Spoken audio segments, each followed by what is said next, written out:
नमस्कार, स्वागत है आपका क्यूवाइव नेटवर्क पर और हमारा खास कार्यक्रम एंगल 360 में आपका स्वागत है।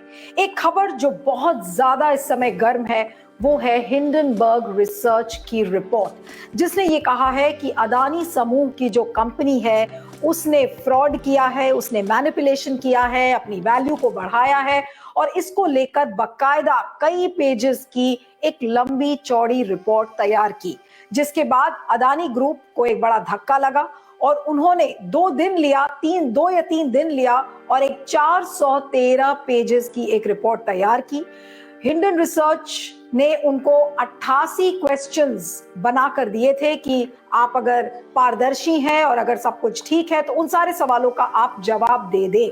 लेकिन अदानी समूह की तरफ से आज सुबह सुबह एक बयान आया और उन्होंने कहा कि अदानी समूह के ऊपर निशाना बनाना या उनको टारगेट करना इस समय एक तरीके से भारत के ऊपर टारगेट करना है।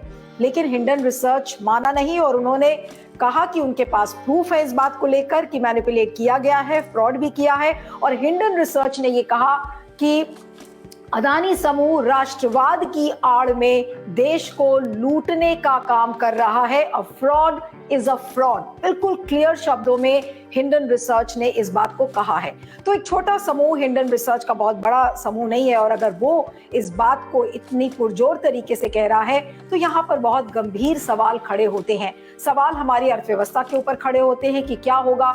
LIC और SBI ने भी मदद की है, अदानी के शेयर्स लिए हैं, तो बहुत सारे सवाल होते हैं। आम आदमी जिसने इन्वेस्ट किया है अदानी का, उनका क्या होगा। लेकिन जिस तरीके से सवाल और जवाब की जो प्रक्रिया हिंडन रिसर्च और अदानी के बीच में अब शुरू हुई है उससे भी बहुत ज्यादा सवाल खड़े होते हैं। लेकिन इसके पहले कि मैं आज की चर्चा शुरू करूं, आपको दिखाना चाहती हूं कि अदानी समूह ने अपने बचाव में क्या कहा है। मैं उसको आपके लिए पढ़ूंगी, ये ध्यान दीजिएगा। अदानी समूह का स्टेटमेंट हम प्ले करते हैं। उन्होंने ये लिखा है कि this is not merely an unwarranted attack on any specific company but a calculated attack on India। उन्होंने कहा है कि ये भारत के ऊपर अटैक है। The independence, integrity and quality of Indian institutions। उन्होंने कहा है कि ये एक टारगेट है भारत की स्वतंत्रता पर। और सारी एक मिनट प्ले करिएगा, पीछे की उस पे जाइए। This is not merely an unwarranted attack on any specific company but a calculated attack on India, the independence, integrity and quality of Indian institutions and the growth story and the ambition of India। यानी कि Adani group का ये कहना है कि जो भारत की जो ग्रोथ है, उसकी प्रोग्रेस है और जिस तरीके के एम्स और ऑब्जेक्टिव्स हैं उस पर एक बड़ा प्रहार हिंडनबर्ग रिसर्च ने ये किया है। अब आइए इसके India is a vibrant democracy and an emerging superpower with an exciting future। Hindenburg research का ये कहना है कि भारत एक उभरता हुआ लोकतांत्रिक देश है, एक सुपर पावर है।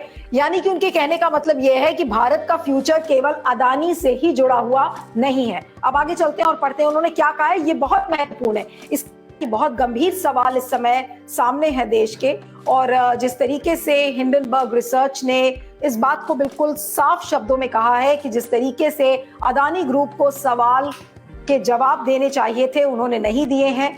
68 में से 62 ऐसे सवालों के जवाब हैं जिनको अदानी ग्रुप ने ठीक से नहीं दिया है, बल्कि उसको नजरअंदाज कर दिया है। तो चलिए हम आज की चर्चा शुरू करते हैं। हमारे साथ सत्य हिंदी के फाउंडिंग एडिटर शैलेश जी इस समय मौजूद है। शैलेश जी, बहुत ही गंभीर मसला हिंडनबर्ग रिसर्च ने पॉइंट आउट किया है और साफ शब्दों में उनका ये कहना कि राष्ट्रवाद की आड़ में लूटने का काम कर रहा है अदानी समूह। तो इसका बचाव कैसे करेगा ये समूह और इसका बचाव सरकार कैसे करेगी? धन्यवाद नीलू जी। देखिए, मैं इस बात को बहुत साफ तौर पर मानता हूं कि किसी भी बिजनेस हाउस के द्वारा अगर किसी तरह की गड़बड़ी की जा रही है तो उसको राष्ट्रवाद से जोड़ा नहीं जा सकता और उसको राष्ट्रीय हित से भी नहीं जोड़ा जा सकता।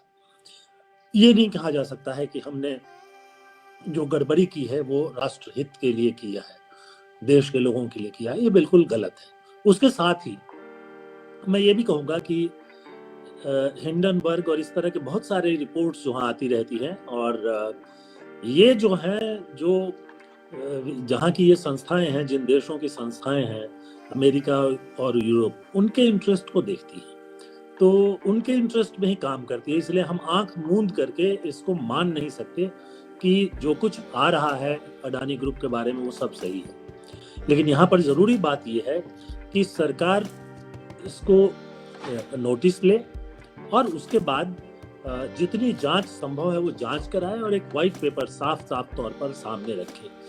खासतौर पर इसलिए भी कि जो पैसा अडानी समूह में लगा है उसका एक बहुत बड़ा हिस्सा जो है भारत के स्टेट बैंक ऑफ इंडिया ने और LIC लाइफ इंश्योरेंस कॉर्पोरेशन ने लगाया हुआ है। दोनों जो शेयरों के भाव गिरे हैं उसके चलते दोनों को नुकसान काफी हुआ है, होता जा रहा है।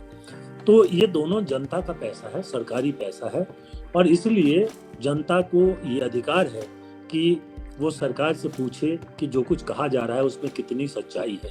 और अगर सरकार इस पर जवाब नहीं देती है, जो वित्तीय संस्थाएं हैं वो जवाब नहीं देते हैं, तो निश्चित तौर पर लोगों के मन में एक संदेह बना हुआ रहेगा। इसलिए मैं साफ कहना चाहूंगा कि इस रिपोर्ट को सही न मानते हुए भी इसकी पूरी तरह से तहकीकात की जानी चाहिए, क्योंकि इस तरह की घटनाएं जो है पहले भी हो चुकी हैं।